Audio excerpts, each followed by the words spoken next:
বলতে অভিযোগের বলতে তারা বলছে যে হ্যাঁ তুমি তো আর এইসব করতেছো না এই সেই, হ্যাঁ আমাকে বলতেছে আর কি যে মামলা সামলা করলে তুমি তো আমার সাথে পারতা না। যে মেহেদি ভাই বলছে যে সে একজন ইউনুসার, তো তুমি বললি তার সাথে পারতা না, এটা থেকে সরে যাওয়ার ভালো, এটা আমাকে মেহেদি ভাই বলছিল। 4 মাসে চাল আনতে গেছিলাম, যে খাটে চাল আর কি। পরে তারপরে মধ্যে সিরিয়া ছিল অনেক মহিলা আর পুরুষদের। পরে একটা বাস ছিল, বাসের পরে ইউনুসার হঠাৎ আধা ঘন্টা পরে আইসা দিছে চুড়াইয়া, পরে সবাই হুড়ি লেগে গেছে।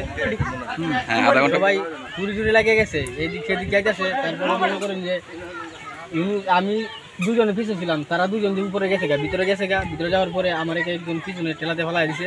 তারপরে আমি ইউনুসার এখানে যাই পুড়ে গেছিলাম গা। পুড়ে যাইতে ইউনুসার আমার খালারে দুইটা নিয়ে 2-3টা চোর টাপ দিছে। দেওয়ার পরে নিচে রুমের ভিতরে দেখলাম লাঠি দিয়ে পিটাইছে। লাঠি দিয়ে পিটাইছে, যে আনসারের কাছে একটা লাঠি ছিল, দরটা মারিয়া পরে তারপর মারছে। মারধর করার পরে মেলাক্ষণ মারধর করছে। মারধর করার পরে দাঁড় করায় রাখছে। দাঁড় করার পরে যে সবাই আবার চাল দিতে আছে, চাল দেওয়ার পরে সবাই চাল দেওয়া শেষ।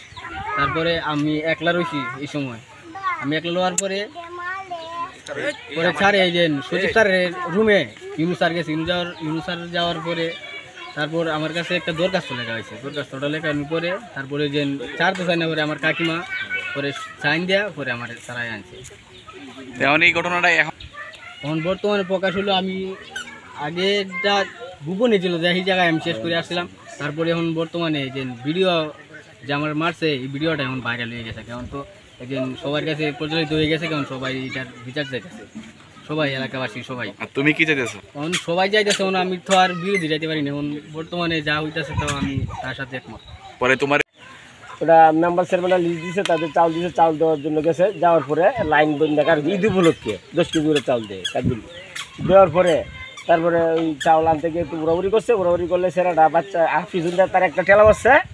সে যেটা বললো ঠেলা মারছে, বাদে গিয়া ঘুরেছে।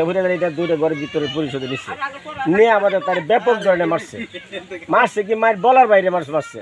মারিয়া আমার এটারে তার শাশিরে আর তোমার মারছি করতে চাল দিচ্ছে, তোমার 10 কেজি উঠে আর করতে দিচ্ছে। মারছে তো ওষুধ দেওয়ার জন্য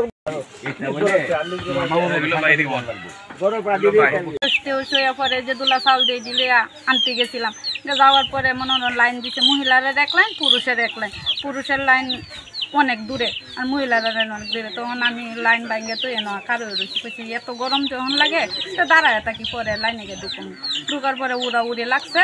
তখন বাঁশ বান্ধা ছিল, ওনার সার আইসা বাঁশ কয়া দিচ্ছে। তখন আরও বেজার লাগছে যে উড়ির মধ্যে উনিকে পড়ে গেছে গা। পরে যাওয়ার পরে ওনার কালারও দইরে নিছে গা, নিয়ে ফাইরে চর তাপ্পর দিছে। দেওয়ার পরে নেবা এবার রুমে ঢুকায় পরে যে রুল দেব অনেক বাইরেছে। বাইরেনির পরে ছাড়তো না। আমি 2বার দরজার কাছে গেছি, উনি না করে ঢুকার লাগে আমাকে দেয় না। যখন দাঁড়ায় এসেছি পরে অন্যজন রেখে কইছি গিয়া কনের পরে কইছে আচ্ছা দেখা যাক কি করা যায়। মারধর করছিল অনেক মারধর করছে। রুল দিয়ে পিটাইছে, যে রুল দিয়ে আছে না যে ইয়েরা কারো এটা যে দাঁড়াউনরা রুল দিয়ে নিয়ে দাঁড়াতে, ওই রুল দিয়ে অনেক মারধর করছে। পরে কি দিছিল? হ্যাঁ, আমার নাম লিখে তো দিয়া পরে আমি গার্জিয়ান মা হইয়া পরে আমার বাচ্চা হলে যে ছুটাই আনেছি। নাহলে চারবে না, 6 মাসের জেল দিয়েছে। 6 মাস পরে জেল করব। তখন তো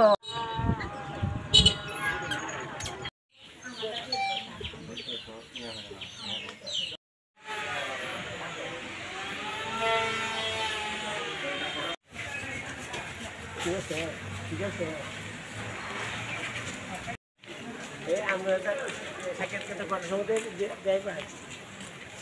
আমি এই বিষয়ে হুমকি দেবো কেন? আপনি দেন নাই না? না। আপনার বিরুদ্ধে যে অভিযোগটা উঠছে এটা সত্য না মিথ্যা এটা বলেন। আমার বিরুদ্ধে অভিযোগ কিসের? আমি তো এই বিষয়ে জানি না। আপনি গেছেন গিয়া ওদেরকে বলছেন যে ইউনুর বিরুদ্ধে পারবে না, এটা মীমাংসা করে নাও, এরকম ভুক্তভোগী নিজে বলছে। এই ব্যাপারে আপনি বক্তব্য দেন। এই ব্যাপারে এই বিষয়ে আমি কোনো কিছু বলি না তাদেরকে।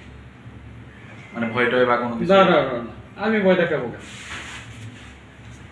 ঠিক আছে।